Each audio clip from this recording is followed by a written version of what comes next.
Hi everybody, welcome to the dungeon. My name is Robin and today is Lampworking 102.7. Today I wanted to share the heart demonstration with you all. Making hearts doesn't have to be difficult, but there are several different ways to make them, and I hope that this technique I'm going to share with you guys gives you an insight on how to make hearts. You can add these to pendants, to marbles, whatever your heart desires. So on that note, let's go ahead and get right into it. And as always, I hope you're all doing safe and well out there. Thanks so much for joining me, and I'll see you next time in the dungeon. Okay, so as always, I'm going to start out with the cane, and I thought it would be nice to do a multicolor cane in just some colors that I thought would look really nice with the red and black hearts on top of something that was subtle but still interesting. So I thought that this was a nice color scheme, these kind of violets and reds. And I start out with this little tiny bit of purple that I was able to find in my bin. And yes, I'm about to make another order. So I am going to hopefully have some more violets coming soon. But I am just rolling it out into just a long little plug there, and I wanted to flatten one side, and on that side I'm going to add this really pretty red right next to it. And I just build up, you know, as much as I feel like I need to, enough to make up for a third of this little cane. And then right next to that I will add this purple EDP, the evil purple. And then I am going to just use my marble mold to roll it in and make a nice shape. And then at the last second I thought, well, you know, maybe I'll add a little bit more of another color. So I add one little stripe of this bubblegum pink. And it does come out quite light, much lighter than, it's almost white. Anyway, so I'm now going to just smooth everything out and encase the whole thing in clear. This video goes by super fast, but it took about 45 to 50 minutes to make the initial bead, so I kind of sped everything up a bit. So forgive me if things go a little fast. So anyway, I have everything wrapped up in the clear, and I'm just going to pull that top out and pull all of that clear glass back off so everything kind of pulls together into one point. And that'll finish that one side for me. And then the other side, because I'm just pulling a straight cane, I just made sure that the clear was well, you know, pushed over close to the mandrel, and then just added my other puntee. And I'm going to heat this up and pull it out again into just a straight cane, but you can make yours whatever, however you like. You can twist it, you can, or just pull it out straight, I guess.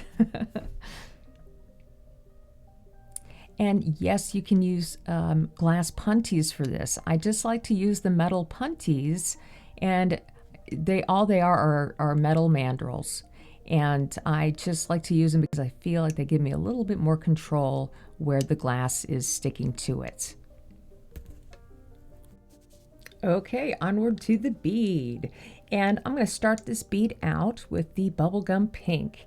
And I have a very thin rod that I am using because I add so much clear to this bead in the end that I want everything in the center to be as small and as thin as possible. So as I add the glass to the mandrel, I'm also heating up the mandrel so I don't get any bubbles coming up from the glass.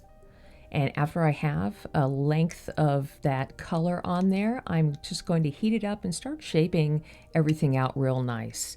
And I always do the same kind of routine here. It's the center roll, and then I work out into the edges, into kind of a very slight taper. And I can do that repetitively until I get the, a nice refined shape. And on top of that, I'm going to add my first layer of clear. my first of many layers of clear. And if you have never watched these demos or seen this technique, I'm just adding my clear and overlapping as I go so I don't trap any bubbles. And then after that, I'm going to reshape it again into the same shape, starting from the center and working my way out until those edges are nice and refined.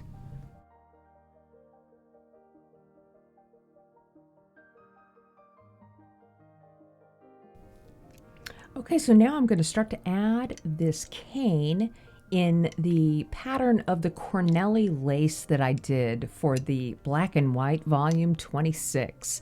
I just love that pattern, so I thought I'd use that again in this bead and just move this glass all over the bead and just fill up the whole background with this lacy pattern.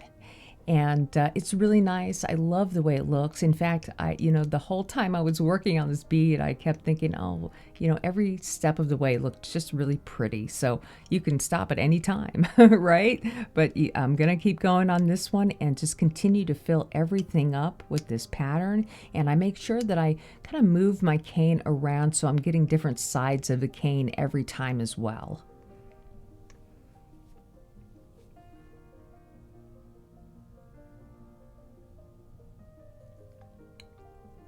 And when I'm done adding everything, I'm just going to very gently start to heat it up.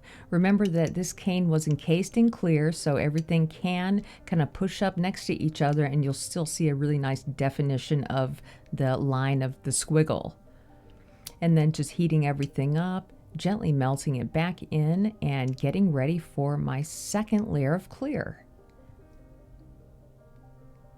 I thought that was so cool looking. So yeah, you could stop right there if you wanted to and be happy. So I am ready to get this pattern to start to kind of float off the back of the pink. So I'm going to add my next layer of clear, again, just by swiping and making sure I'm always overlapping as I go. I only had a smaller rod of clear. I ran out of my bigger rods, so that's why I'm adding so much clear in this demonstration. So I'm just going to melt everything in and get ready to start adding our elements, the hearts. But first I want to make sure everything is nice and smooth and ready to go.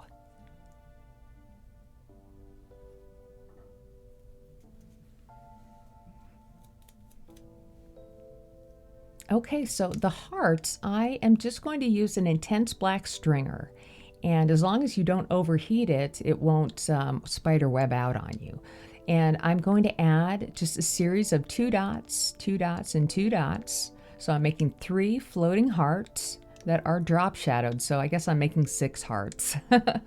So I'm going to go ahead after I put those dots on, I'm going to push them both together until they just touch and then start to flatten them out. And that will give you those nice top rounded edges to that your heart is really in need of. That makes the top part. And I'm just going to if I feel like it, I'll shape the bottom a little bit to round it out. But if you're making tiny dots, I wouldn't make them any bigger than this. But if you're making small dots, the second part actually works out really nice. So what I'm doing here is just heating up the bottom half of the heart and very gently just kind of pulling just the color right out on top of the surface of the clear, just enough to where I have a nice little tail to the heart. You don't want to pull it out too long. It's better if you pull it out, I guess, draw it out a little at a time if you feel comfortable doing it that way. And then once you like the way those look, I'm just going to go ahead and use my butter knife again and flatten them in kind of 3 different ways. I'll flatten the tail part and then I'll flatten the 2 top parts as well, kind of in a third. And then once I have that a little bit more refined, I'm going to go ahead, now that the profile of those dots are low enough, now I can go ahead and use my marvering pad. If you do this bit right here too soon, your dots might turn into like blobs. So be careful. refine it, refine it, refine it. And then once everything is nice and cool again, I'm going to go ahead and right on top of those hearts, I will add the red hearts in the exact same way. I'm just slightly putting them off center. And again, going in and just gently flattening each individual dot, bringing them both together, and making sure, this is kind of the important part about this, is making sure that they're touching, but also making sure that the top part of the heart is nice and defined. And then I'm just going to go ahead and start pulling those tails out again. If you feel more comfortable, or you have a different way of making hearts, then, there's many different ways to make hearts. It's, this is not the only way. This is just what is working for me right now. And then, if you feel like you need to, use the tip of your butter knife to further kind of refine the shape of the heart. And not every one of these hearts is perfect, and that's okay.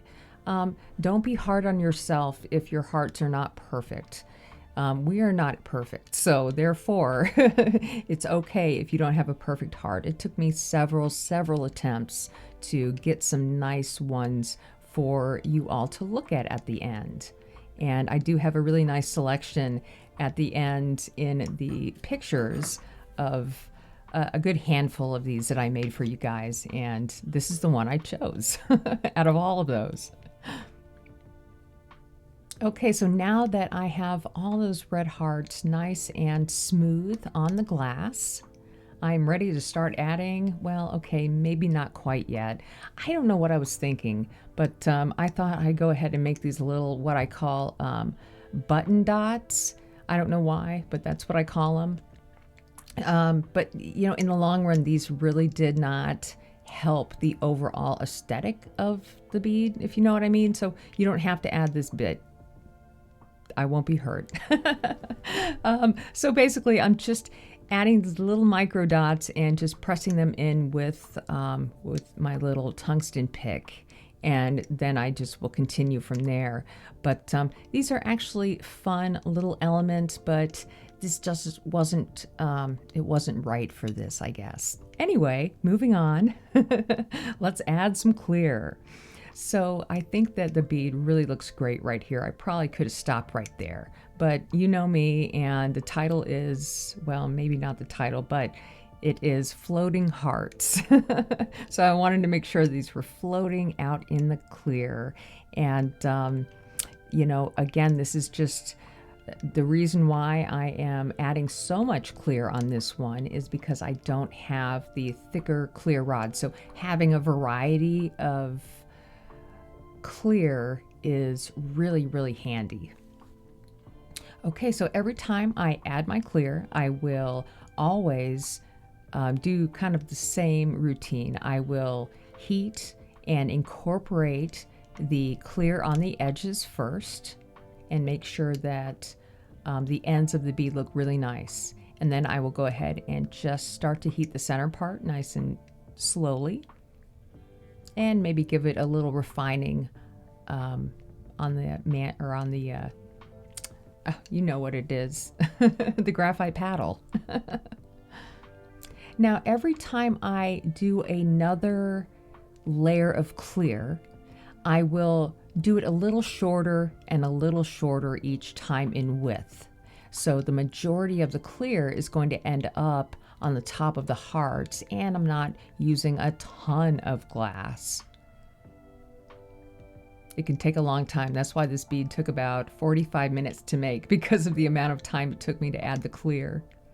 But I think it really turned out well in the end. You have to tell me what you think.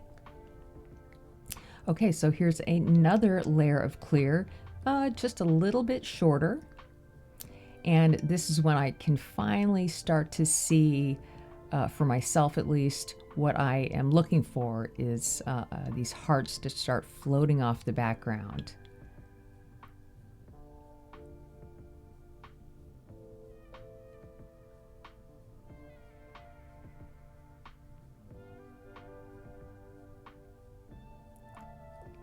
Now things go a little quicker here at the end.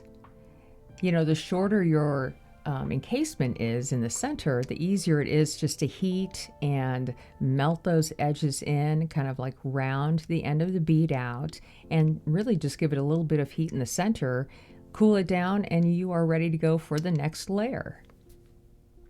I am just loving the way this looks, you guys.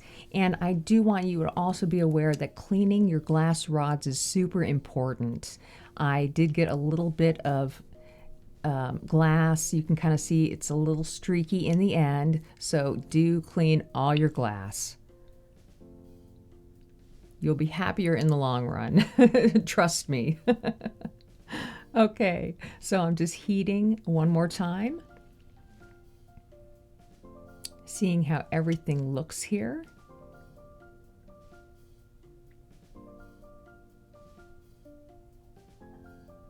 And I do believe that we are at the end of our journey. I hope you all enjoyed these Floating Heart drop shadow beads. Thanks so much for joining me, and I'll see you next time in the dungeon.